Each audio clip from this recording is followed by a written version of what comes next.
The India Bike Week was upon us, and right after was a story down in Karnataka. And since this was with the entire team at PowerDrift, we thought, why not road trip it? So we started from Pune, going all the way to Goa, then Karnataka, and back to Pune to our base at PowerDrift.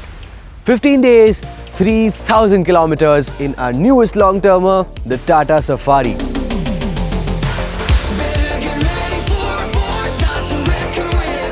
How was the experience? Let's find out.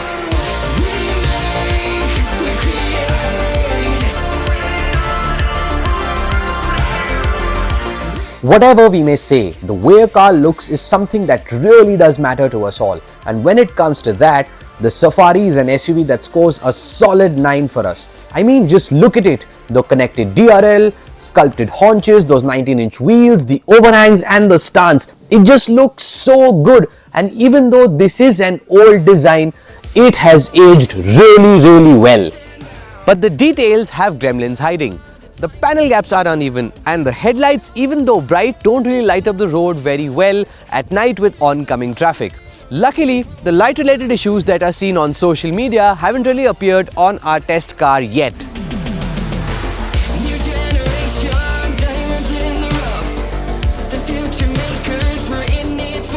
Speaking of the car, we next move on to the heart of the matter, the engine. We're all familiar with the fact that the 2-litre turbo diesel has been in the Tata Safari for the longest time. And while 170 horsepower and 350 Newton meters sounds like a lot, I'm afraid it's really not, especially in a car of this size. The engine sounds clunky, the gearbox is slow, and the e-shifter is fussy to use. But where this really shines is doing triple-digit speeds all day long, keeping efficiency at peak. 10.9 kmpl over 3,000 kilometers. That's with the car loaded to the brim with 6 people and their luggage. And to have on-demand performance from engines like this 2-litre diesel, Castrol's Edge SUV engine oil claims 80% improved high load performance. This fully synthetic engine oil is BS6 ready and allows for superior performance and better on-demand acceleration. The Safari doesn't really accelerate hard, but cruising, you will never really drop pace, because doing those speeds over most road conditions feels like a walk in the park. Ride quality is the Safari's shining star, which means very high average speeds. You see, the road from Pune to Goa has some really bad stretches and some beautiful ones too. But in the Safari, you're mostly taking in the scenery. This thing feels like a big SUV, which means it does not like to be thrown around into corners at speeds. But what it does give you is this feeling of being planted whenever you're on the highways. With the Safari, all you want to do is point it in the horizon and just keep driving.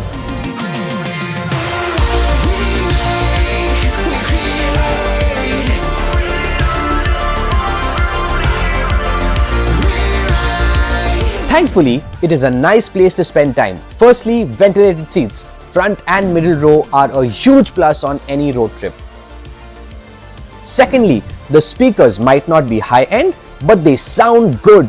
The light colors feel premium, and despite getting dirty over multiple shoots, we've been able to wipe it clean every single time. The second row and its raised-stage seating is comfortable over long distances, but adults in the third row won't look at you with a smile at the lunch stop.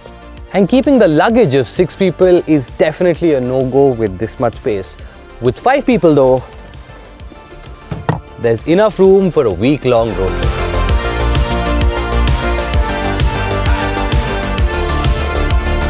Sadly, it takes literally 5 minutes to get annoyed with the touch-sensitive controls. I mean, for example, the hazard switch is right next to the power tailgate switch, and they're not even an inch away. But apart from that, literally all the AC controls are also touch sensitive, which means, at least for me, whenever I am driving, I'm getting my eyes off the road to change the AC settings, which is something that I definitely find really annoying. Please fix that, Tata. Apart from that, 2 more things to note. The TPMS sensor on this car has given way, and there's a check engine light literally ever since we started the trip with no apparent issue. However, we will give you an update on all of this once we send the car back into service. The last thing I want to talk about are the one-touch powered windows.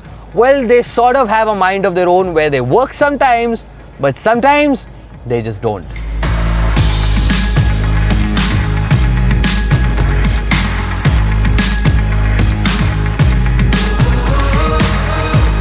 Moving on to electronics, the Safari, as we all know, comes loaded with it. And while the entertainment front is glitch-free, the safety front has its issues. The ADAS could do with refinement, like the hazards, which flash every time under slightly hard braking, and the car is constantly beeping alerts at you from the time you switch it on.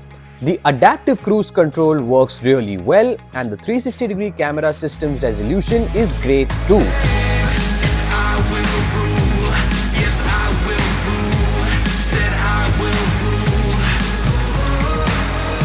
Yes, the Tata Safari has its fair share of flaws, like the uneven panel gaps and that fiddly shifter on the inside. But it also has its fair share of perks, like the amazing ride quality and an awesome sound system. But that one quality where this thing outshines is that old school charm. Tough on the outside, solid to drive and awesome to live with. Yes, we do agree that this car needs an update, especially for that diesel engine, and we really hope the quality issues are fixed as quickly as possible. Tear down the sky, tear down the walls. I watched it rise and I watched it fall. However, if there's one thing that I can leave you with after driving this car for 3,000 kilometers in 15 days, is that every single time I got into that seat, put on that seat belt, heard that diesel clatter, my heart was content, I had a big smile on my face, and my urge to drive just never stopped.